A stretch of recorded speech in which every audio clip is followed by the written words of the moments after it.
Deep Water by Watt Key, chapters 36 through 50.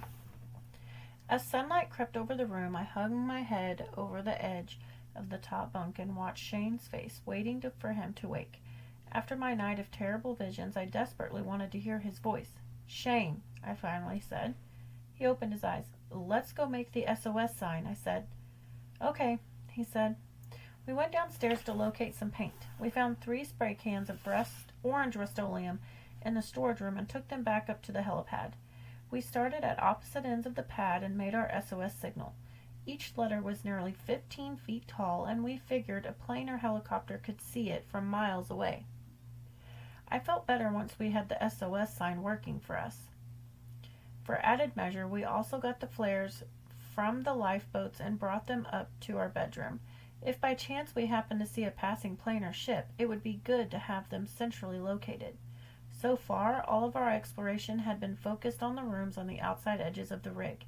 Shane wanted to see the derrick up close, so we went downstairs again to find our way to the center.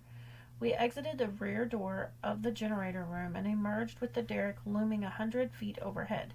We approached it and wandered about its base, inspecting the giant cables and hardware used to handle the drilling pipe.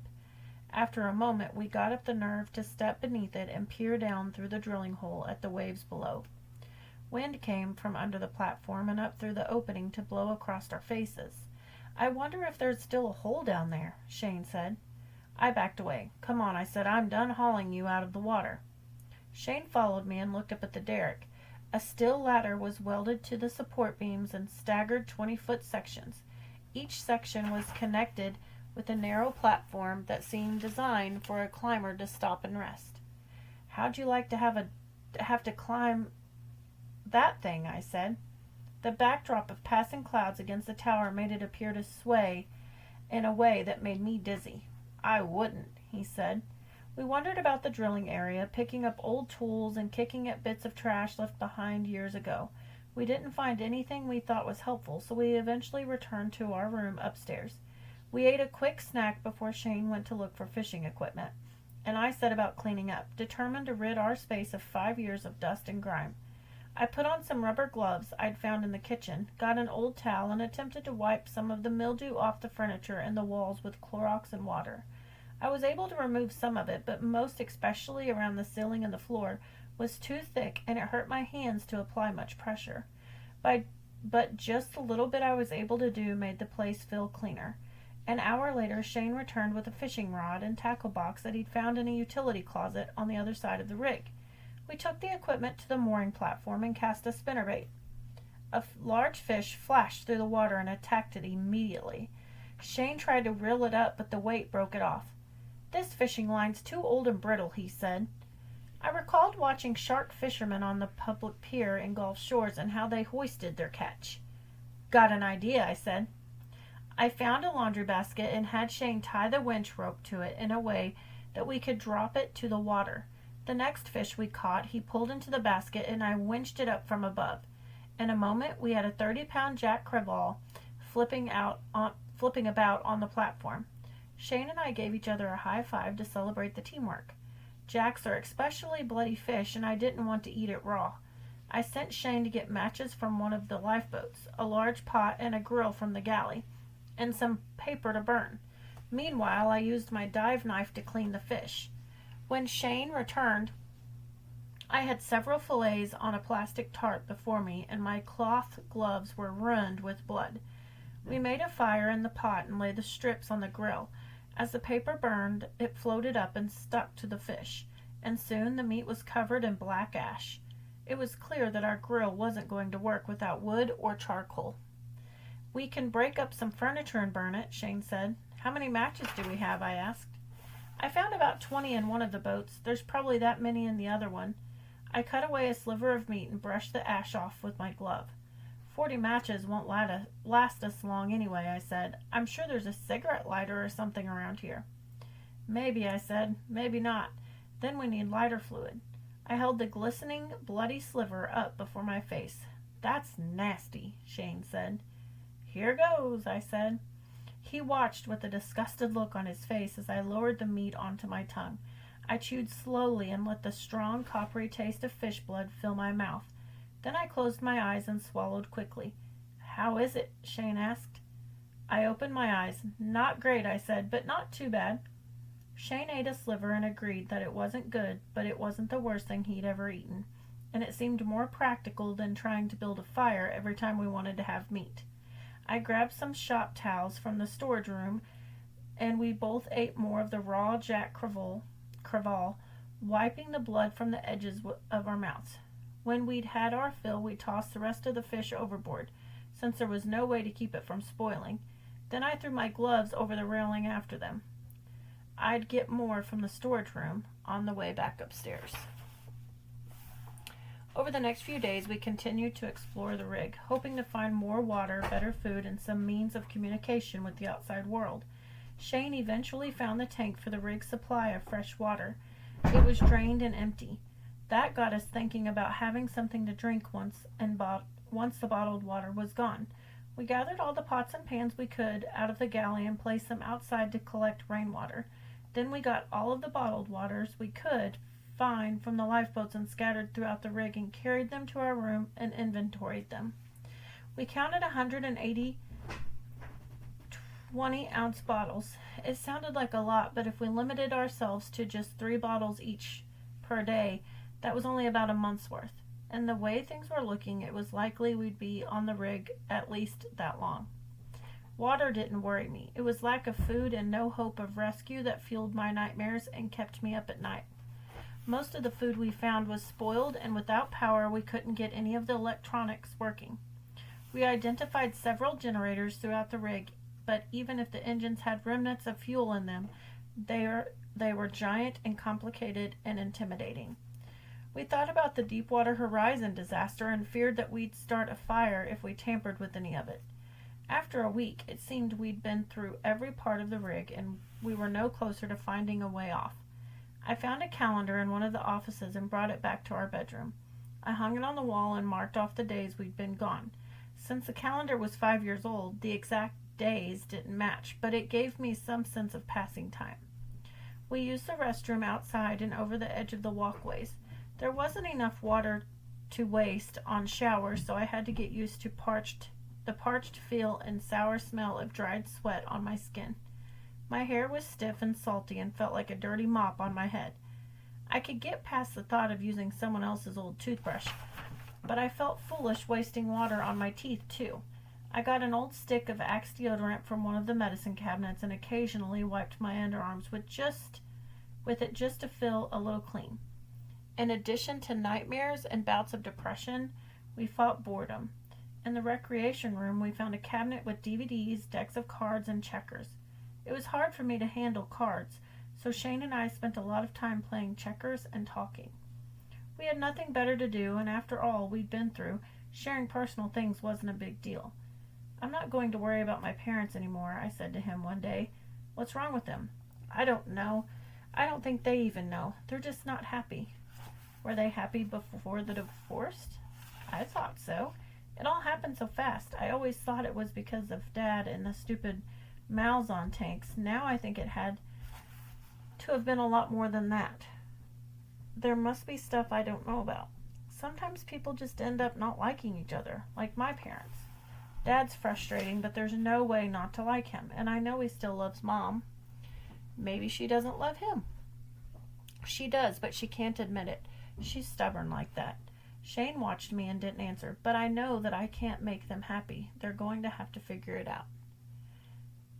Shane continued to study me. "You think I'm selfish for not missing my dad?" "No," I said, "but that's different. It sounds like he wasn't nice to you or your mom. It's like he had me in this hole I couldn't climb out of, and every time I tried, he kept shoveling dirt on me. Why would anybody be like that? He was supposed to help me and give me good advice, stuff like that." I shook my head to indicate that I didn't have an answer.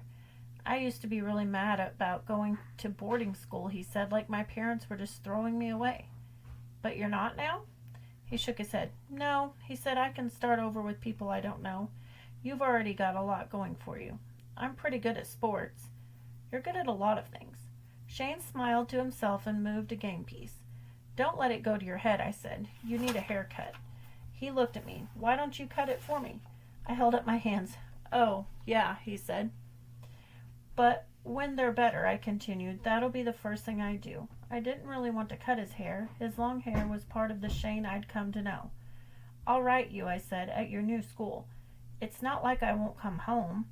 "Then I'll write you and visit you when you come home," I said. "Make sure you're still being nice."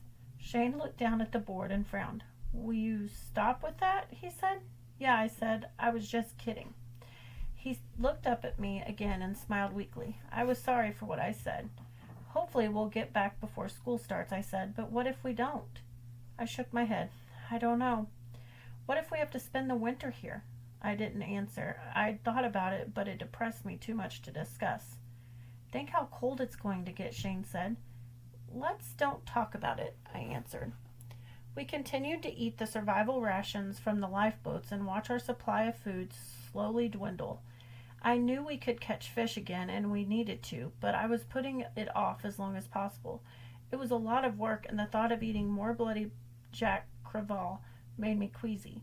Getting water didn't seem to be a problem. Shane located an empty barrel that looked like it once held potable water. He rolled it outside onto the deck, and we emptied our pots of rainwater into it. As the days passed, though, I found it harder and harder to motivate myself to do anything. Sometimes it was all I could do to just make myself get up and eat and drink, and when I did, it only reminded me of our rations getting slowly depleted. We didn't talk about it much, but both of us had all but given up on finding anything else of value on the rig. Now we were simply planning to live a life of survival hibernation. One evening, Shane suggested we go up to the helipad and shoot flares. "Why?" I said. "I've been wanting to do it. I've always wanted to shoot one, and who knows, maybe somebody will see it. At least it's something." "Sure," I said. "I've always wanted to shoot one, too." We took 2 hand flares up to the helipad. Shane took one of them and approached the edge of the platform. He pulled the cap and pointed it overhead. The flare sparked at the end before shooting an orange fireball into the sky. The ball traveled high and hung there for a moment before starting a slow fall toward the water. It was so big and bright that it seemed impossible no one could see it. But I knew we were alone, and the fireball eventually drifted down into the waves and disappeared. Then I shot mine and watched it do the same. We ate the last of the chocolate and energy bars on the 13th day. From that point forward, our only possible food was going to be raw fish and spoiled canned goods. "We have to figure out how to dry the fish meat," I said, "like pioneers. We've got to figure out some way to build up a supply so we don't have to fish every day." "I guess we just leave it in the sun," Shane said. "Seems like it would spoil," I said. "Don't you smoke it first?" "Do I look like Daniel Boone to you?" I wasn't in the mood for sarcasm. "Don't be a smartass," I said. "I don't know," Shane said. "I guess we'll just have to try." That afternoon we caught a 10-pound amberjack and hoisted it up in the basket. Once I cut into the fish, I saw the meat squirming with tapeworms. "Can we eat it?" Shane asked. "I think so," I said, "if we get the worms out." "I can't believe something can live with that many parasites," Shane said. "I know," I said, "but lots of fish have them." I spent nearly an hour pulling and cutting the worms out and flicking them over the side. Finally, I sliced the fillets into thin, almost translucent strips and hung them over the railing to dry in the sun. It was hard to imagine they'd turn into anything more than rancid fish meat. As if depleting our food supply wasn't bad enough, that evening we faced another problem that was just as serious. As we got ready to play our nightly game of checkers, the lantern began to flicker. Shane had the one from the other lifeboat ready to use, but when he pulled the activation tab and flipped the switch, nothing happened. Shane shook the lantern. "How can it not work?" he said. I got a sick feeling just thinking about not having light. Shane unscrewed the bottom of the lantern and peered inside it. "Crap," he said, "it's corroded." There was nothing to do but go to bed early.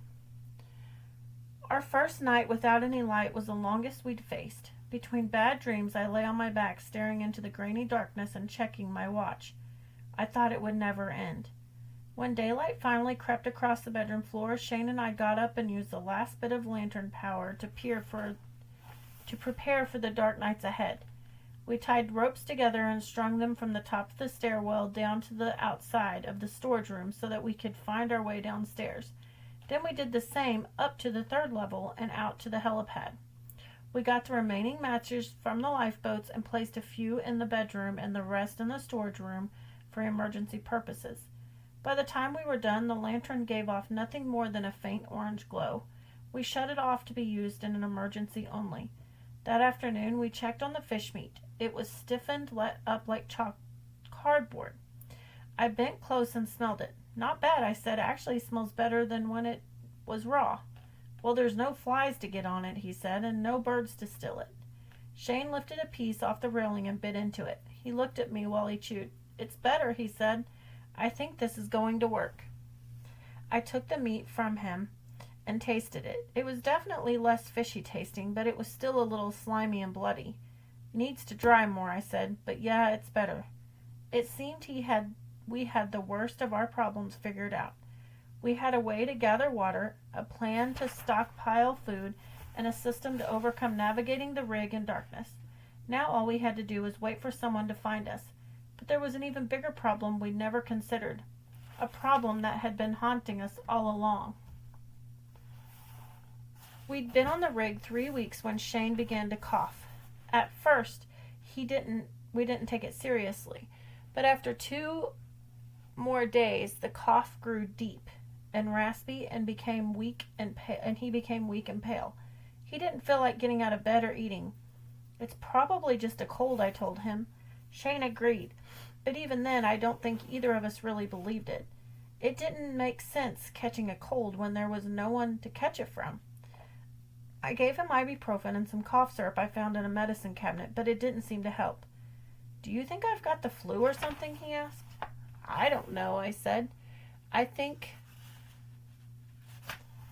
the flu comes from animals, like birds and pigs. Not even seagulls. We don't know it's the flu. It could be something else. Maybe a virus that's been living in you for 5 years.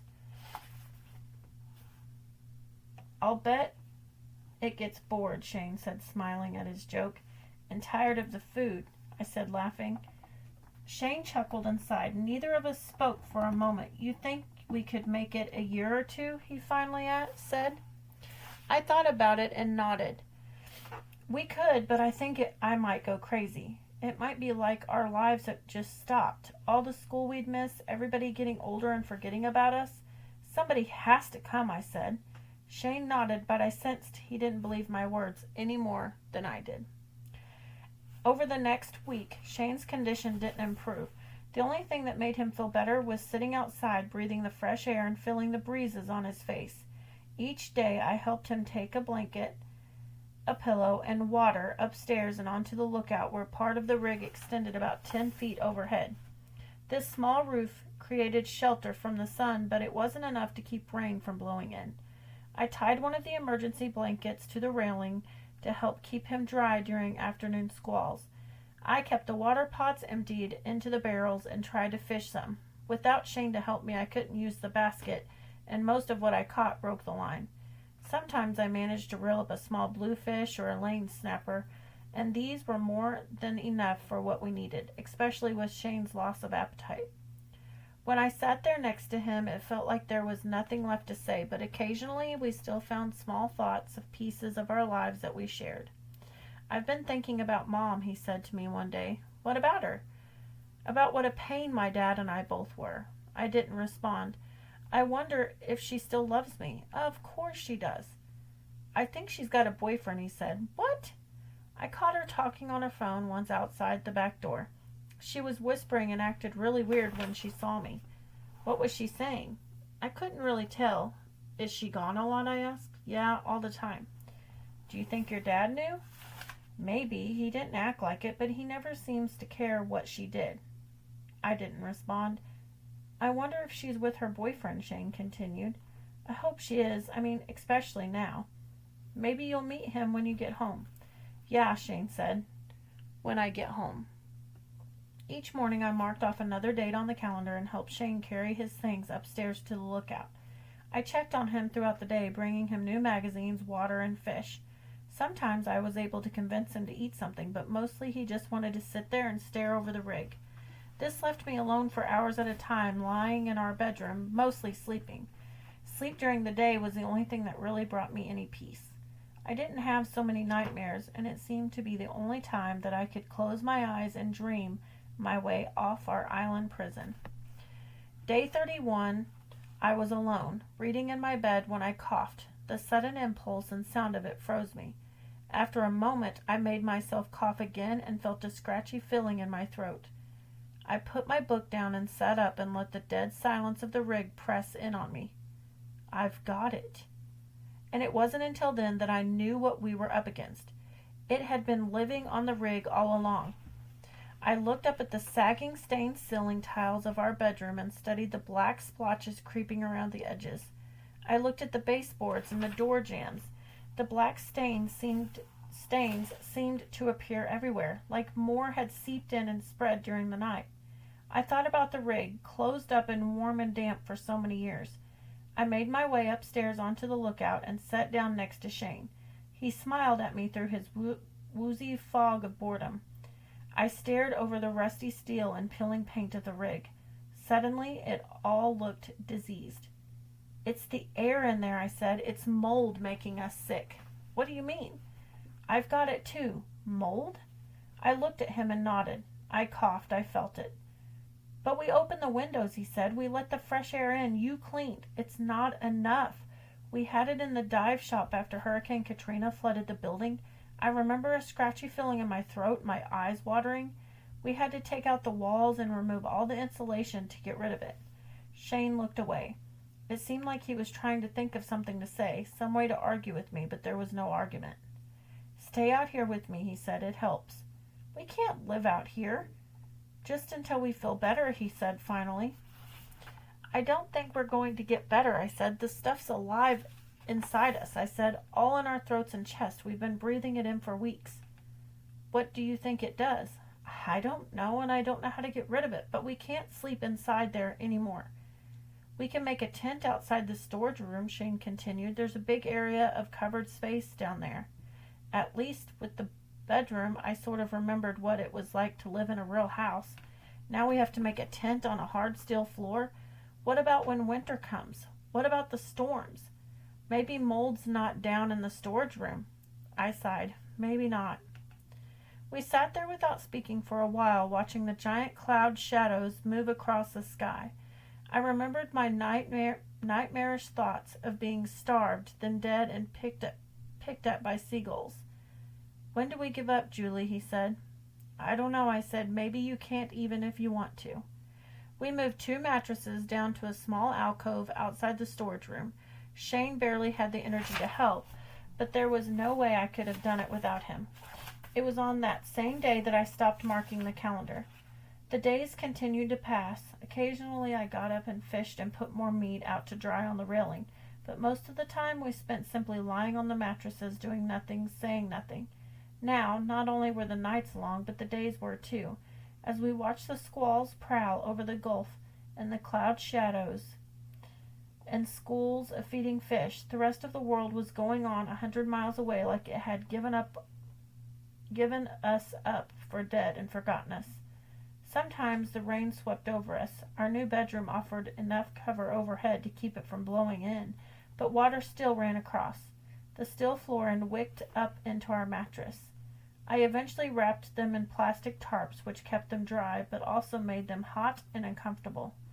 The thought of lying on an exposed steel deck, eating dried fish and drinking rainwater indefinitely was almost impossible to bear.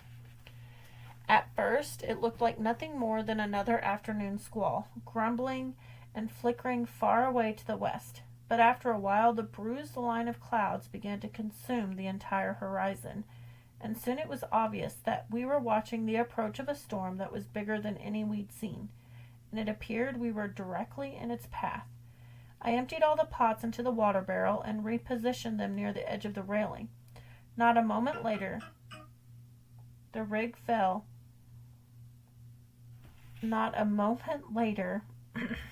The rig fell into shadow, and we felt cool gusts of wind blow over us. Soon the Gulf water began to white cap, and spot with rain. From our small alcove, we watched lightning strobe against the swells and heard thunder slamming after it like a steel gate. Rain began to pelt the side of the rig in the wind-blown sheets, and I felt the mist of it on my face. "We may get wet this time," I said. Shane didn't answer. I looked over at and saw him staring intently out into the weather.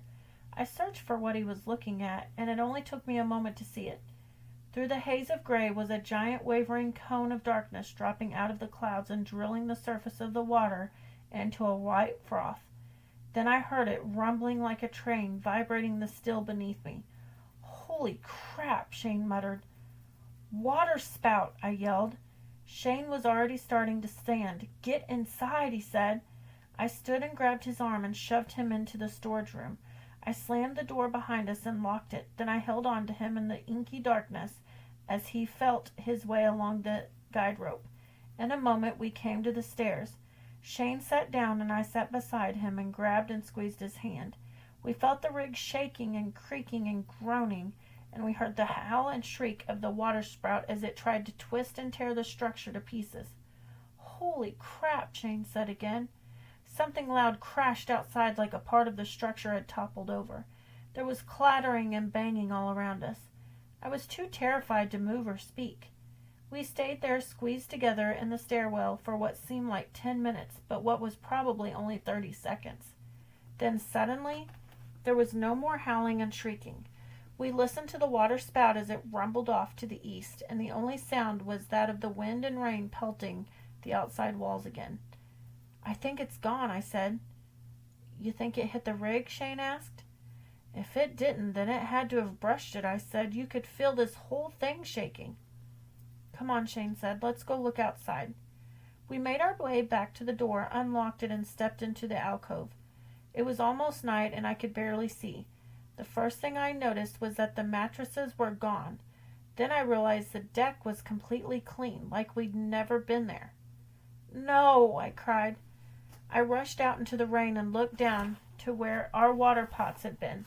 They were gone. The water barrel was gone. All the dried fish were gone. Even our fishing equipment had been blown away. Shane came up behind me. "That was everything," he said blankly. "That was everything we had." I couldn't answer him. I was in shock. "Now we're really going to die," he said. The alcove was so wet after the water spout that we moved into the storage room for the rest of the night. I left the steel door open, and the small amount of light coming from outside was all we had to orient ourselves. Otherwise, it was so dark that I couldn't see my hands before my face. I felt my way over to the shelves and pulled down the box of uniforms. I changed into one and took Shane another one. "I don't know what size it is," I said, "but it's dry." "Thanks," he said. Shane took the uniform and moved in to change. I poured the rest of the box onto the floor for something soft to sleep on. In spite of our makeshift nest of uniforms, for the first time since we'd been on the rig, I slept through the entire night. I didn't have any nightmares, and I didn't lie awake worried about anything. I was resigned to the fact that Shane and I were going to die soon, and now no amount of worrying and effort was going to save us. The next day, I woke up to the rain still pattering the outside of the rig. Shane was already awake, lying on his back, staring at nothing. "How do you feel?" I asked him. "Not good," he said. "Can you help me get new mattresses?" "Yeah," he said, "I think so." We dragged 2 more mattresses down to the storage room. Then Shane rested while I found a couple of flower vases and water baskets and set them out on the deck to catch rainwater. An hour later, the waste baskets had blown overboard. Then I found a steel bucket of bolts, dumped it out, and set it under the eaves. In addition to the real sickness I had in my lungs, a mental sickness had taken over, and it was hard to motivate myself to do anything.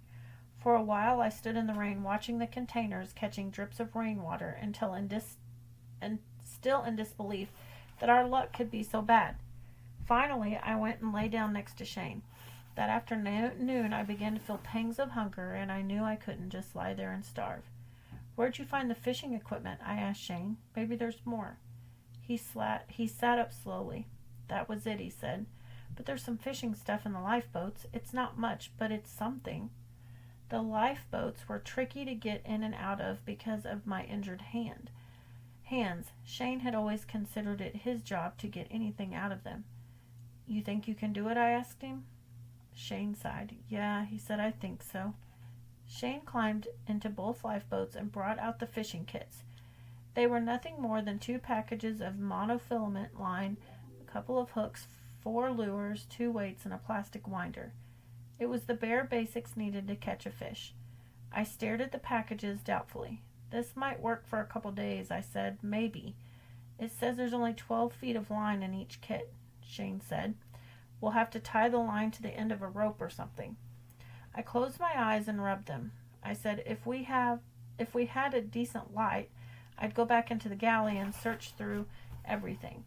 There's got to be some food that's not expired. Surely we missed something. Well, we don't have a light, he said. We can't see a thing back there. I have a feeling spoiled food is all we'll have in a few days. I guess I'll have to make a torch or something to get to it. We'll still get a few matches, or we've still got a few matches, don't we? Yeah, Shane said, but what if the canned food makes us sicker? I shrugged. At this point, what would it matter? Shane didn't answer. I desperately wanted him to encourage me to keep trying, but he wasn't going to. I lay down next to him again and listened to the endless rain drumming on the rig like it had moved over us to stay. My stomach groaned and nodded with hunger, and one more day slowly slipped into darkness. When I was in 6th grade, our teacher had us watch a video of 6 kids playing basketball. 3 of the kids were wearing black and 3 were wearing white. The teacher told us to pay close attention and count how many times the kids in white passed the ball to each other. I counted 16 times, and that was the correct answer. However, what none of us noticed was that during the video, a person in a gorilla suit walks onto the court, stands in the middle of the basketball players, and waves his hands around. It's strange how sometimes you can be so focused on the details around you that you miss what's right in front of you. Shane mentioned starting a fire that night, and we came to realize something we'd both missed. Start a fire where? I asked him. It's been raining out there for almost 2 days.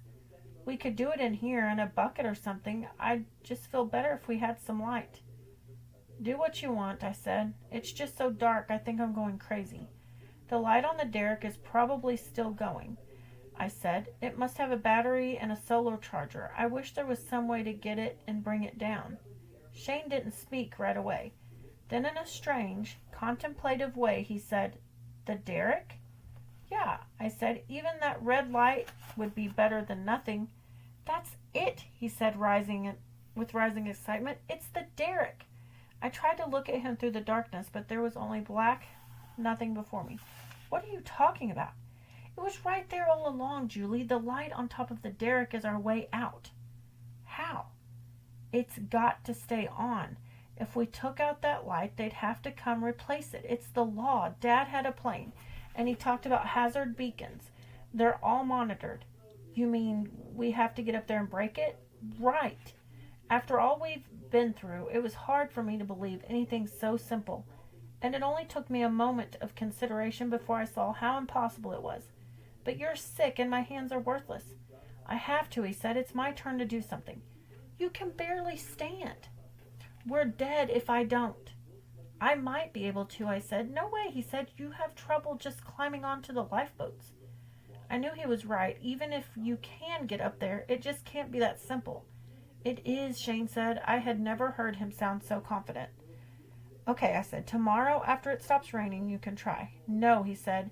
Now, who knows how I'll feel tomorrow? We can't see to get through the generator room, I said. Go get the lantern, he said. We'll use what's left of it. Shane was so determined to climb the derrick that I didn't see any way to talk him out of it. And even if I had seen a way, I didn't want to. While I was still doubtful that his plan would work, I needed hope. And his idea, no matter how unlikely, was something to give us hope again and keep us moving. I went up the guide ropes and got the lantern out of the bedroom. To save what little was left of the batteries, I didn't click it on until I was standing in the storage room again. Then I saw Shane already up and leaning against the shelving. You ready? I said. Yeah, he said. Let's do it. I gathered the last of our matches and that we'd stashed on one of the shelves for emergencies. I put them in my pocket so that we could use them to get back once the lantern failed. Then we set out down the hall. The lantern was almost completely out by the time we reached the back of the generator room. I stopped, got the matches out of my pocket, and placed them on a small table. Then Shane pushed open the steel door and we faced the drizzling night. We heard the breeze whistling through the derrick structure and looked up to see the red light glowing almost 100 feet overhead. He bent down and grabbed a crescent wrench with a rubber grip that was leaning against the wall. Something to break the light with, he said. Part of me didn't even want to try. If it wasn't going to work, I didn't want to know. Not yet. I wanted to hold on to the hope just a little longer. We don't have to do this now, I said. Shane slid the wrench into his pocket and coughed. Yeah, he said, we do. And in that moment the lantern went out and left us standing there in the dark. But it wasn't as dark here as inside the rig. I could see Shane's silhouette, and there was something comforting about the red light blinking above. I followed Shane to the edge of the derrick where he grabbed hold of the ladder and started up, his feet falling heavily on the iron steps. And it was only a moment later that I felt like there should have been more to say, that I should have told him to be careful or something like that. Shane, I called after him. The footfall stopped. What? He said. Be careful, I said. It's going to be slippery. Okay, he said. Go slow. Rest if you need to. Shane continued climbing, and I felt right again. I backed away and stared up at him, after him until he disappeared into the grainy darkness. The whistling breeze soon covered the sound of his footfalls. I stared at the light blinking on and off for what seemed like half an hour. I stood there wiping the water from my face and looking for some sign of Shane. I finally saw a blurred outline of him blocking out the red glow. It seemed impossible that he was so high, and it made me nervous just thinking about it. He seemed to hesitate there for several minutes like he was resting. Then I noticed him shift, and a second later I heard a dull banging sound. I assumed he was hitting the light with the wrench. Several times the sound came to me, but the light kept glowing. And then he appeared to rest again. Forget it, Shane, I said to myself. Come down. The light glowed again, and I saw that Shane had repositioned himself. The next bang I heard was louder, and orange and white sparks flew into the air around Shane's head. The beacon didn't glow again, and I heard the tinkle of glass shower the deck in front of me. Woohoo! I yelled up at him. I wasn't convinced the plan would work. Still, I couldn't help but feel a surge of excitement. The only reply I got was the sound of the wind. Now, with the beacon gone, the rig had never looked and felt so dark. I waited. After a while, my neck started to ache from staring up. The rain seemed to come a little harder, but it might have been the wind just blowing it. When I finally saw Shane, he appeared shadow-like about 20 feet overhead. He seemed to be standing on one of the small platforms. You did it, I called out. He didn't answer me. I wiped my face and studied him. Shane? I yelled. Suddenly he was falling. I heard his body slam the steel deck in a sickening, meaty way. Then I saw the dark lump of him mounded beside the derrick. It took me a moment to process what had happened before I was running and kneeling beside him. He lay on his back, and I put my face up close to him and saw that his eyes were open. Shane, I said. He didn't answer me. I got my arms under his shoulders and dragged him across the rain-slicked steel and into the generator room. I struck a match and held it close. His eyes looked so clean and white against the watery blood running down the side of his mouth. I dropped the match and sat and pulled him into my lap and rested his head on my legs. Talk to me, I begged him. I did it, he croaked. I was so relieved to hear him speak that I got choked up. I know you did, I said. You did. They'll come for us now. Why didn't you wait, I said. What was one more day? I was getting worse, Julie. I've been coughing blood. There's something bad wrong with me. I swallowed and nodded at him. But we were so close, I said. I could have figured out another way. It's done now, he said. All we have to do is wait. I looked away and wiped the tears from my face. I really want to punch you again hard. Don't. It hurts. I laughed and sniffled. Shane coughed, and it sounded horrible, like his chest was full of something. You're the only person I've ever punched, I said. I've been meaning to tell you that. I don't think it'll ever be as good as this again. Don't talk like that, I said. Don't you miss hot food and showers and comfortable beds? Shane coughed again. I feel really good right now, he said. I think you need to stop talking, I said. He closed his eyes and opened them again. It seemed impossible for him to die now after all we'd accomplished. Don't go to sleep, I said. You can't leave me here alone. The rain stopped during the night and left the rig wet and silent. Shane lay across my lap in the damp darkness of the generator room. I caught myself counting his raspy breaths, expecting each one to be his last. Even without being able to see him, I knew he was seriously hurt, and I didn't want to move him. I didn't sleep. I had no sense of time until dawn slipped over the rig and a faint line of daylight appeared along the base of the door. Shane was still breathing, but I didn't want to wake him. I felt that even speaking to him might tip his fragile condition. Not long after sunup, I checked the time on my watch. It read 7 o'clock.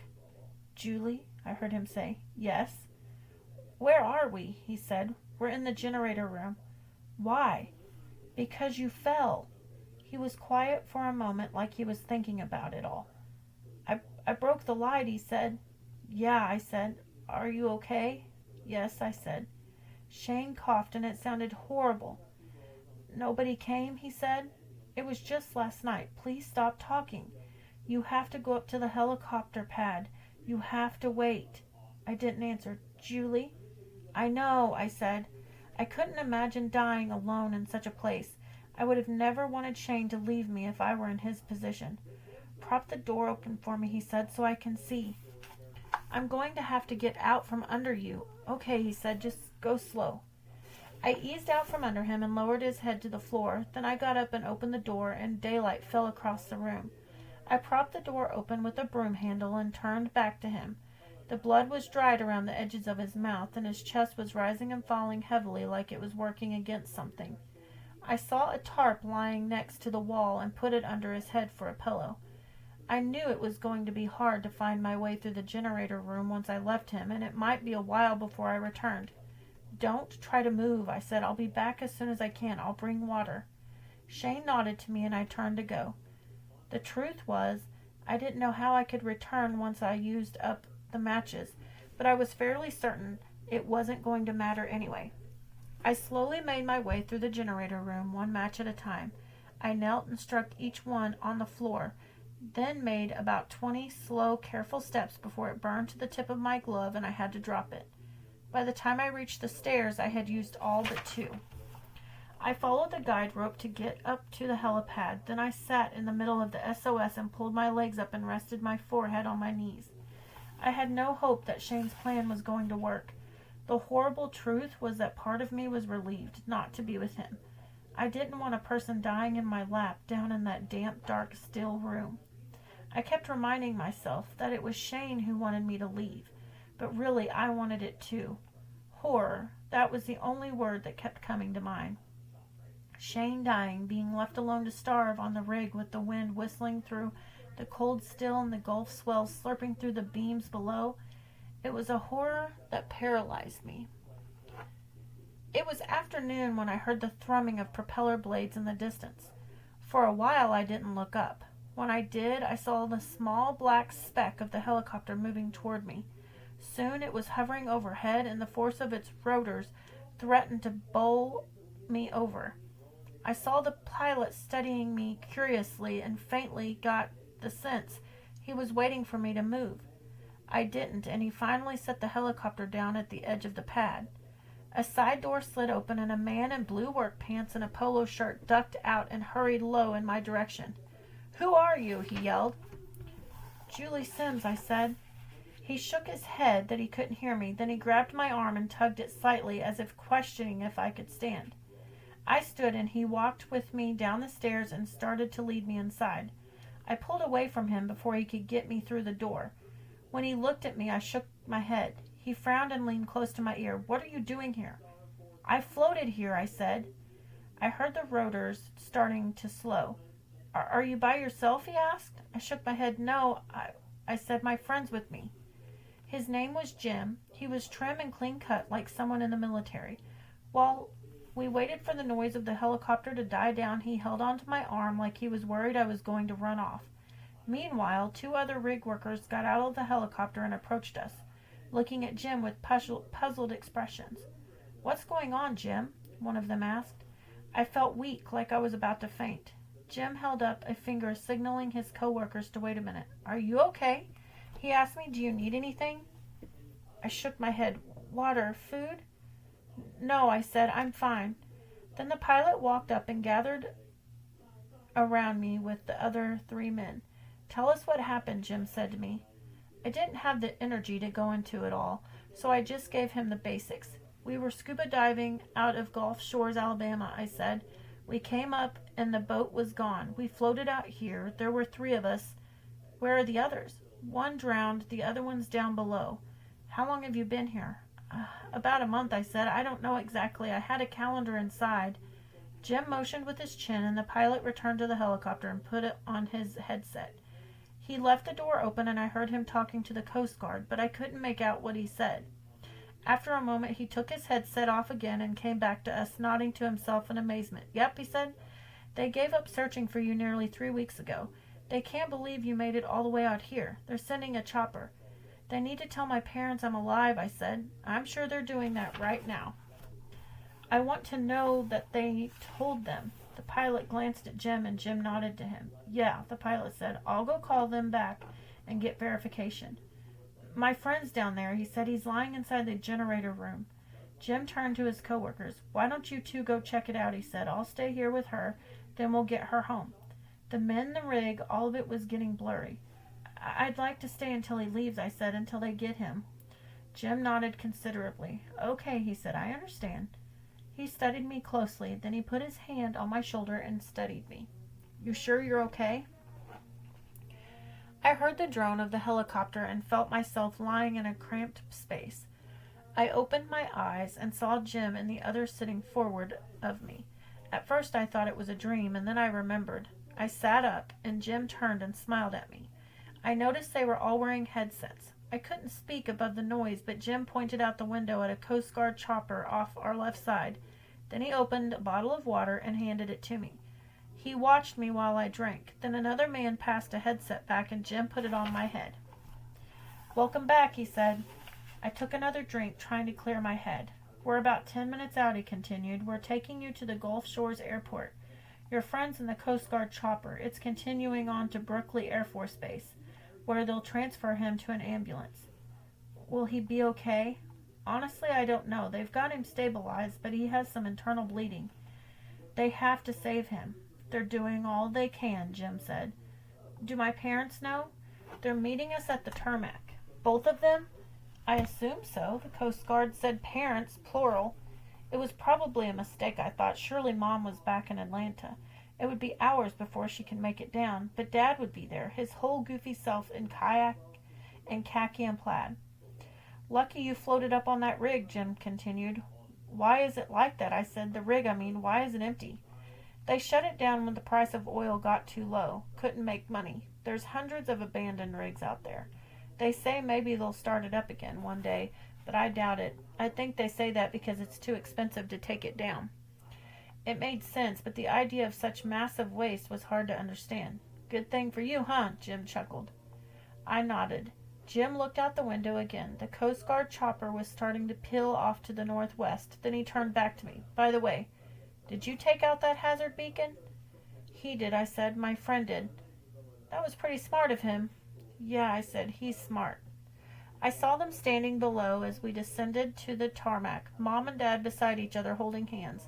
I couldn't imagine what she was doing there, but I remembered when they used to stand like that, watching me play in the waves at the beach.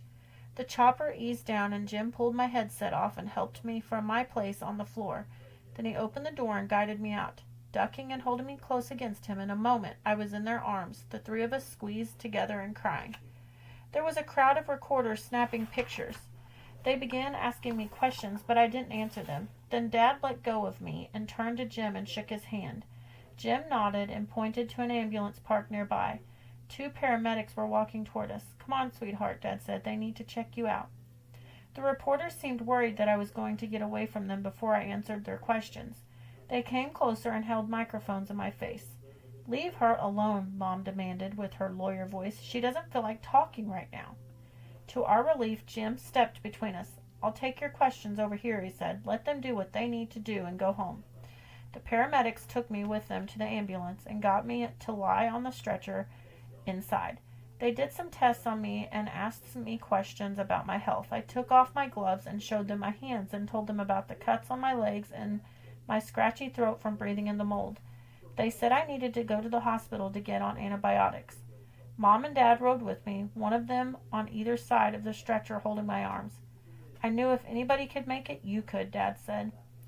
"Shane might die, Dad." "Let's hope not. I talked to his mother and she's flying in to be with him. I should be there too."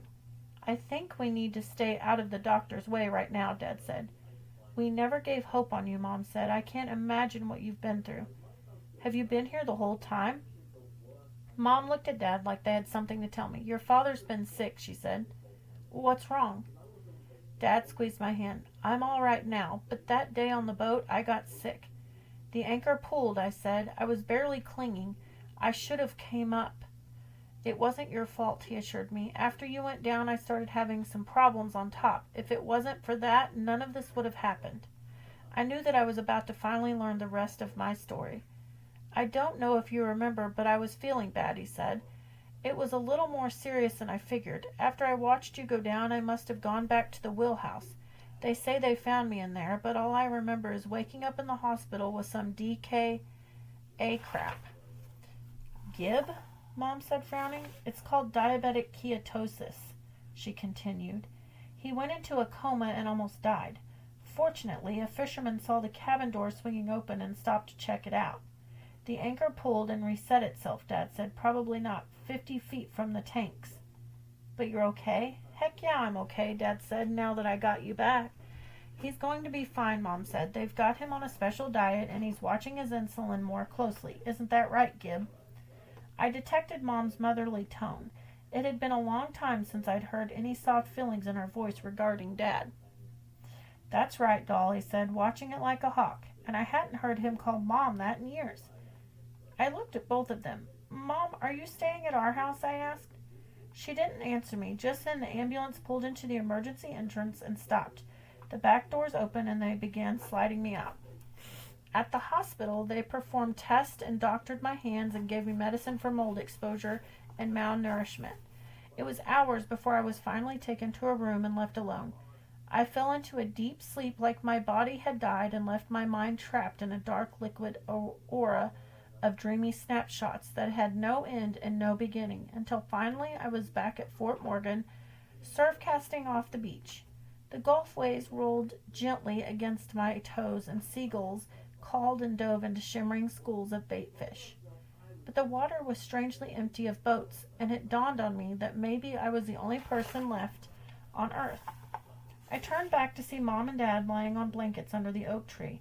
At first I was comforted at the sight of them, but then a moment later they were gone. I turned back to look over the water again and saw a dark line of clouds on the horizon, flickering with lightning that made no noise and dragging a long curtain of rain. I woke to Mom standing over me, touching my forehead. "Julie," she said. The sight of her and Dad standing behind her washed away the lingering images of the nightmare. "Are you okay?" Mom asked. "I'm fine," I said, closing my eyes again.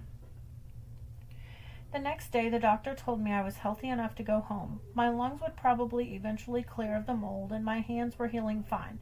I would have scars, but no tendons were cut, and I'd regained full use of them after some therapy. "What about my friend?" I asked him. He didn't know anything about Shane. After the staff was finished with me, I joined Mom and Dad in the waiting room, where they were standing with the Coast Guard officer. He was about Dad's age, but tall and thin with a mustache. "Julie," Mom said, "this is Officer Barnett. He'd like to ask you some questions if you feel up to it, or we can do this later." "Is Shane okay?" I asked. "The boy who was with you?" "Yes. Last I heard he was in stable condition. So he's alive?" "That means the doctors don't really know yet." I nodded that I understood. "I'll make this quick," Officer Barnett said. "I know you're ready to get home." He asked me some questions about the Jordans, and I told him all I knew. Then he expressed his amazement that Shane and I had survived, and I didn't have anything to say about that. I was thinking, it just happened like it did. I wasn't in control of any of it. I didn't do anything but stay alive the best I could, like anyone else would have done. When Officer Barnett was finished, he told my parents that he might have some more questions later, but that was all for now. Then he offered us a ride back to the airport, and I finally felt done with all the attention and questions. I desperately wanted to be alone with my parents somewhere familiar, and it wasn't until I was sliding across the seat into Brownie, breathing in its wet towel smell and squeezing in next to Dad and Mom, climbed in beside me, that I felt like I was truly home. Do you want to stop and get anything? Mom asked. No, I said, I just want to go home. Dad patted my hair and put his arm around me. Me too, sweetheart, he said. Dad helped me to my old bedroom with Mom following. The air conditioner in the window had the room cool and pleasantly full of comforting background noise. I climbed under the sheets and buried my head into the pillow. Then Dad pulled the quilt up to my shoulders and patted me on the back. We'll be here when you wake up, he said. Dad left the room and Mom came to sit on the bed beside me. What's going on? I asked her. What do you mean? What happened with you and Dad while I was gone?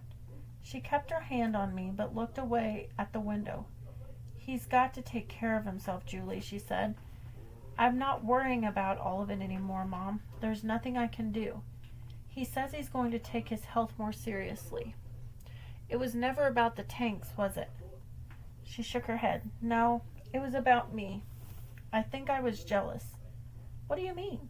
She thought about it for a moment. You know, Julie, she said, there's two kinds of people in the world. There are those who make things happen and those who watch things happen. Your dad's a doer, and it's taken me a while to admit that I'm just a watcher. But you're a good lawyer. You made that happen. That's no dream. It's only a job. A crappy one. Did you quit? Your dad needs me. I need his dreams. Life isn't life without them. And if he can't give me the dreams, I think I can hold the rest together. I sat up and hugged her. She squeezed me tight, and I sobbed against her shoulder. I want it to be like it was, I said, once the tears had stopped. Me too, she said. I don't want to go back to Atlanta, I said. I heard Mom sniffle and breathe deep through her nose. We're going to try again, she said. No, you're going to make it work this time, both of you. That's his biggest dream of all. He'll do anything you say. I know, sweetheart, she said. I know, and I'm here. I stayed at the house and rested and recovered. I desperately wanted to know how Shane was doing. I tried calling the hospital about him, but I was told they couldn't release any information. I had Mom call Officer Barnett, and he said he knew Shane was in stable condition, but that he couldn't find anything out more. Then I looked up his home phone number in my old elementary school directory, but when I called, I got a recording saying it was disconnected. Finally, on the morning of the third day, Dad came into my room and held out his cell phone to me. It's Mrs. Jordan, he said. She wants to talk to you. I studied him curiously as I took the phone. Julie, a woman's voice said to me, this is Carol Jordan, Shane's mom. Hi, I said. I know you've been calling the hospital. I wanted to tell you personally that Shane is recovering, and I want to thank you for all you did. So he's going to be okay? Yes, she said. He's got some broken ribs and a concussion, but they've stopped the internal bleeding. Can I come visit him? Yes, she said. He'd like that very much, and I'd love to meet you. Dad drove me to the hospital that afternoon, where we met Mrs. Jordan in the waiting room. She was very pretty and much younger looking than I had expected. We followed her down the hallway to a large room where we found Shane lying in bed with IVs in his arms and bandages up to his neck. He smiled at me. How you doing, kid? Dad said with good humor. Fine, Mr. Sims.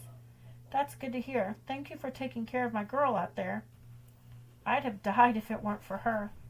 Well, sounds like you make a good team. Yes, sir, he said. All right, then, get to feeling better again. You two catch up while Miss Jordan and I meet with Officer Barnett in the cafeteria and sign off on a few things. Dad and Mrs. Jordan walked out and left us alone. At first it was awkward. I didn't know where to begin. Your mom's nice, I said. Yeah, he said, she's pretty messed up about what happened to Dad. I didn't see her boyfriend. I said, you didn't? No, is there one really? I haven't asked her yet. You think I should? I smiled and shook my head. No, not yet. I told you breaking that stupid light would work. You got lucky. We laughed. It was a relief that we were both still the same, even after being swept into real life again. So when are you leaving? I asked. I guess when I can walk again, Shane joked. Smart aleck. When are you leaving for school? August 23rd. You going to cut your hair? Maybe. You want me to? Just a little bit, not much. I thought you were going to do it, he said. When do you come home from boarding school? It's just Bay St. Louis, a couple of hours away. I can come home on the weekends. So when you come home, I'll cut it. But you'll be in Atlanta. No, I said, I'm staying here. Really? I smiled and nodded. Yeah, with Mom and Dad. He studied me for a second. After all our talks out on the rig, I knew I didn't have to explain anything to him. It all worked out, didn't it? He said. I think so, I said. Now I just have to fit in at a new school. You'll do it, I said. I'll do my best. I realized right then that all Shane had ever done was his best, and I was sure his best was only going to get better. On the ride home, Dad drove the beach road. The sky was clear, and through my open window I saw the Gulf waves rolling gently over the sand. Tourist cars lined the way, and I could hear the scattered voices of children and see several kites flutter over the dunes. Dad pulled into the dive shop. I hadn't seen it since the morning of our accident. He turned off Brownie and sat there for a moment, staring at the sign on the front door, closed until further notice. Dad, I finally said. I'm not sure what to do about it anymore, Julie. What do you mean? Here we are. We've got the Malzahn tanks. Your mother's back, and now I wonder if it's all worthwhile. Have you paid the bills? Your mother came over and went through everything. She said she got most of it handled. How's the Barbie doll? Well, with everything that's been going on, with you missing and my health being bad, I haven't taken any trips out since the accident. You want to check on it? Sort of, he said. Sort of not. Come on, I said. We can't just let her rot and sink out there. I got out of the pickup and heard Dad get out behind me. He followed me around the side of the building where I stopped and gazed out at the bayou while waiting for him to catch up. The Barbie doll floated safely in her usual spot, though I could barely tell from a distance that she was starting to gather mildew on her white paint and gray oxidation splotches on her hardware. We ought to at least crank it up, I guess, Dad said, while we're here. I continued towards the dock and sensed Dad dragging behind like a part of him was reluctant to approach. I stepped down onto the stern deck and felt the old boat sway and creak like it had gotten a lot older in just the time I'd been gone. I turned back to see Dad standing above me on the dock. You coming? He didn't answer me, and I saw he was tearing up. What's wrong? I asked. He wiped his eyes with the back of his hand, and I could tell he was struggling to keep from crying in front of me. I just didn't know, he said, wiping his eyes again. I just didn't know how it would be when you got back. I don't understand, I said. We don't have to do this. It's not important to me anymore. Not if you don't want to. I wouldn't mind if you never wanted to go out the water again. It wasn't your fault, Dad. I don't feel that way. You don't? I shook my head. I just know what you always taught me was right.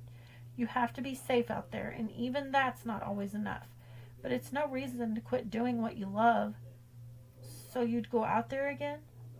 I was scared. I was scared the whole time, but never once did I want either one of us to give up what we do. Yes, of course, I'll go out there again. Dad nodded to himself and sniffled. He stepped down onto the deck and looked around at the boat like it was something he was thinking about buying, a boat he was seeing for the first time. You really feel that way, he said. Yes, I said, and so does Mom. She came back for us to do this, to try to make it work, to make it all really work. Dad didn't look at me, but he reached over and put his big arm around me and pulled me close. Then I felt myself starting to tear up too. I felt how much he wanted us to all together again and how empty and worthless his life had been without Mom and me.